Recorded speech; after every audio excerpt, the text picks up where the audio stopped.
ఆకాశవాణి జాతీయ వార్తలు చదువుతున్నది పొన్నగంటి సుధా. ముందుగా ముఖ్యాంశాలు. రాష్ట్రపతి ద్రౌపది ముర్ము స్వాతంత్ర దినోత్సవాన్ని పురస్కరించుకుని ఈరోజు జాతినుద్దేశించి ప్రసంగించారు. సమాజంలో మహిళలకు సముచిత స్థానం కల్పించేందుకు కేంద్ర ప్రభుత్వం కృషి చేస్తోందని రాష్ట్రపతి ద్రౌపది ముర్ము పేర్కొన్నారు.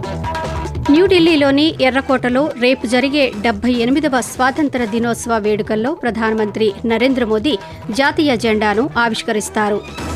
నైతిక ఉల్లంఘనలకు పాల్పడ్డారనే కారణంగా థాయిలాండ్ ప్రధానమంత్రి శ్రేష్ఠ థావిసెన్ను అక్కడి రాజ్యాంగ న్యాయస్థానం పదవి నుంచి తొలగించింది. ఇక వార్తల వివరాలు. రాష్ట్రపతి ద్రౌపది ముర్ము స్వాతంత్ర దినోత్సవాన్ని పురస్కరించుకుని ఈరోజు జాతినుద్దేశించి ప్రసంగించారు.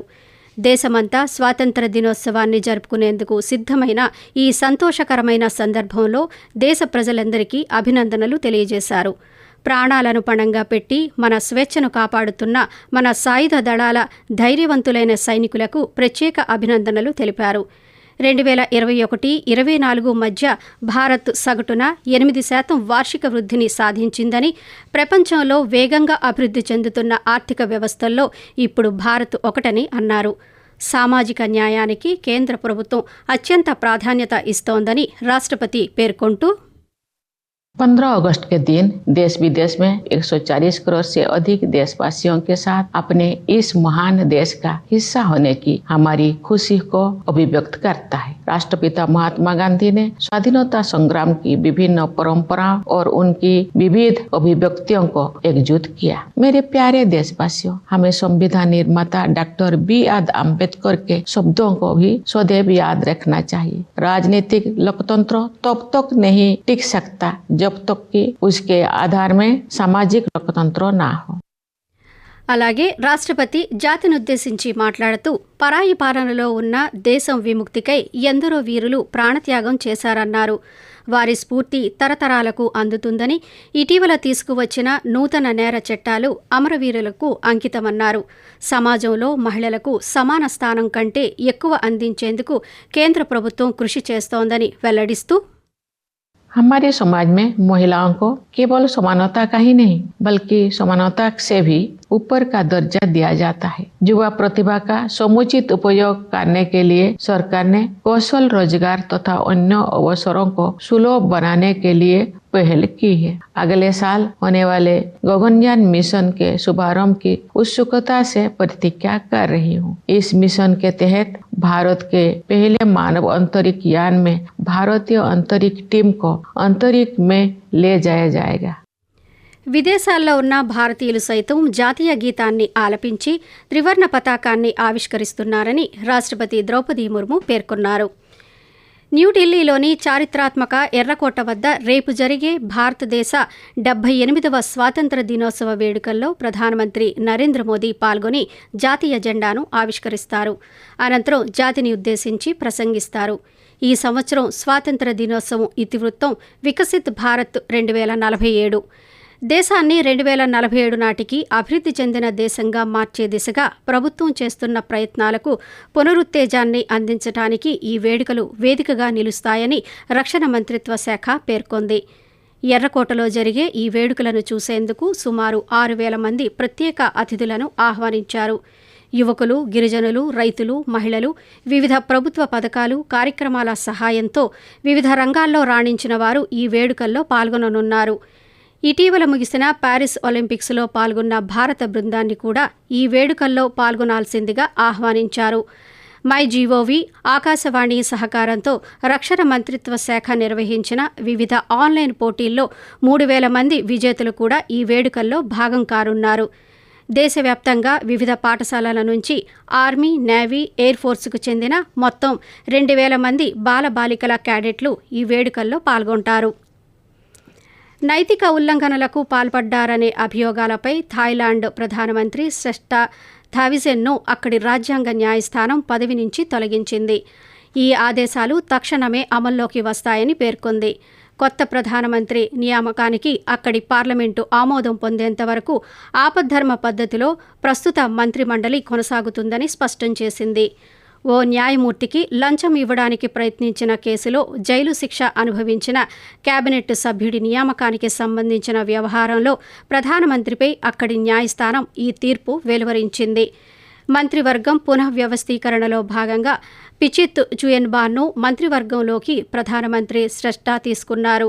2008లో ఒక కేసుకు సంబంధించి న్యాయమూర్తికి లంచం ఇవ్వడానికి ప్రయత్నించిన కేసులో 6 నెలల పాటు జైలు శిక్ష అనుభవించిన మంత్రిపై తీవ్ర విమర్శలు రావడంతో ఆ పదవి నుంచి వైదొలిగారు. ప్రధానమంత్రిగా తన కేబినెట్ సభ్యుడి అర్హతలు పరిశీలించాల్సిన పూర్తి బాధ్యత శ్రేష్ఠదేనని న్యాయస్థానం స్పష్టం చేసింది. పిచిత్ చుయన్బాన్ గతం నుంచి తెలిసినప్పటికీ ఆయన్ని మంత్రిమండలిలోకి ప్రధానమంత్రి తీసుకున్నారని, ఇది నైతిక ఉల్లంఘనలకు పాల్పడడమేనని పేర్కొంది. ఆకాశవాణి జాతీయ వార్తలు వింటున్నారు. ఆగస్టు 15వ తేదీన ప్రతి ఇంటిపై జాతీయ పతాకాన్ని ఆవిష్కరించాలన్న ప్రధానమంత్రి నరేంద్ర మోదీ పిలుపు మేరకు కేంద్ర మంత్రులు వారి నివాసాలపై జాతీయ పతాకాలను ఎగురవేశారు. ఆ చిత్రాలను సామాజిక మాధ్యమాల్లో పంచుకున్నారు.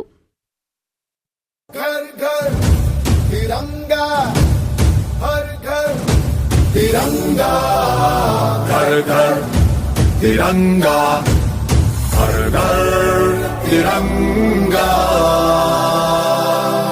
तिंटा झंडा मने मने गु त्रिवर्णा हर घर तिरंगा. Amrit Udyan summer annuals edition 2024ను భారత రాష్ట్రపతి ద్రౌపది ముర్ము ఈరోజు ప్రారంభించారు. అమృత్ ఉద్యాన్ను ప్రజల సందర్శనార్థం ఈ నెల 16 నుంచి సెప్టెంబర్ 15వ తేదీ వరకు ప్రతిరోజు ఉదయం 10 గంటలు మొదలుకొని సాయంత్రం 6 గంటల వరకు తెరిచి ఉంచనున్నారు. సోమవారాల్లో ఉద్యాన నిర్వహణను చేపట్టే రోజు కావడంతో ప్రవేశాలు ఉండవు. ఆగస్టు 29న జాతీయ క్రీడల దినం సందర్భంగా అమృత్ ఉద్యాన్ ప్రవేశాలకు క్రీడాకారులను మాత్రమే అనుమతిస్తారు. అదేవిధంగా సెప్టెంబర్ 5న ఉపాధ్యాయ దినోత్సవం కావడంతో ఆ రోజున కేవలం ఉపాధ్యాయులకే ఈ ఉద్యానంలో ప్రవేశం ఉంటుంది. ఉద్యానవనంలోకి ప్రవేశించాలనుకునే సందర్శకులు తప్పనిసరిగా ముందస్తుగా నమోదు చేసుకోవాలి. జార్ఖండ్ రాష్ట్రంలోని సంతాల్ పరగణాస్ ప్రాంతంలో నివసిస్తున్న బంగ్లాదేశ్ అక్రమ వలసదారులను గుర్తించాలని జార్ఖండ్ హైకోర్టు ఆ రాష్ట్ర ప్రభుత్వానికి ఆదేశాలు జారీ చేసింది. అక్రమ వలసలపై కార్యకర్త డేనియల్ డానిష్ దాఖలు చేసిన ప్రజా ప్రయోజన వ్యాజ్యం విచారణ సందర్భంగా తాత్కాలిక ప్రధాన న్యాయమూర్తి సుజిత్ నారాయణ్ ప్రసాద్ ధర్మాసనం ప్రభుత్వానికి ఈ మేరకు ఆదేశాలు జారీ చేసింది. ఈ ప్రాంతంలోని నిజమైన నివాసితులను గుర్తించాలని ప్రభుత్వాన్ని కోర్టు ఆదేశించింది. అక్రమ వలసలను ప్రమాదకరమైన ప్రతిపాదనగాను కేంద్ర రాష్ట్ర ప్రభుత్వాలకు ఆందోళన కలిగించే అంశంగా అభివర్ణించింది.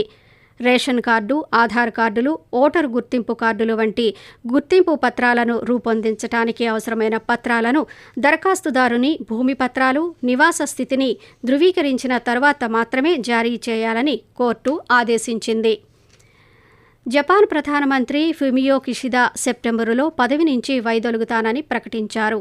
ఈ రోజు ఆయన టోక్యోలో పాత్రికేయుల సమావేశంలో మాట్లాడుతూ వచ్చే నెలలో జరగనున్న లిబర్ డెమోక్రటిక్ పార్టీ ఎన్నికల్లో పోటీ చేయడం లేదని వెల్లడించారు. సరికొత్త వ్యక్తులను నాయకులుగా ఎన్నుకునే సమయం ఆసన్నమైందన్నారు. కొత్త నాయకుడిని తన పూర్తిస్థాయి మద్దతు ఉంటుందని ప్రకటించారు. రాబోయే ఎన్నికల్లో ప్రజలకు ఎల్డీపీ సరికొత్త పార్టీ అని తెలియజేయాలని, ఇందుకోసం పారదర్శకంగా స్వేచ్ఛగా ఎన్నికలు జరగాలని అన్నారు.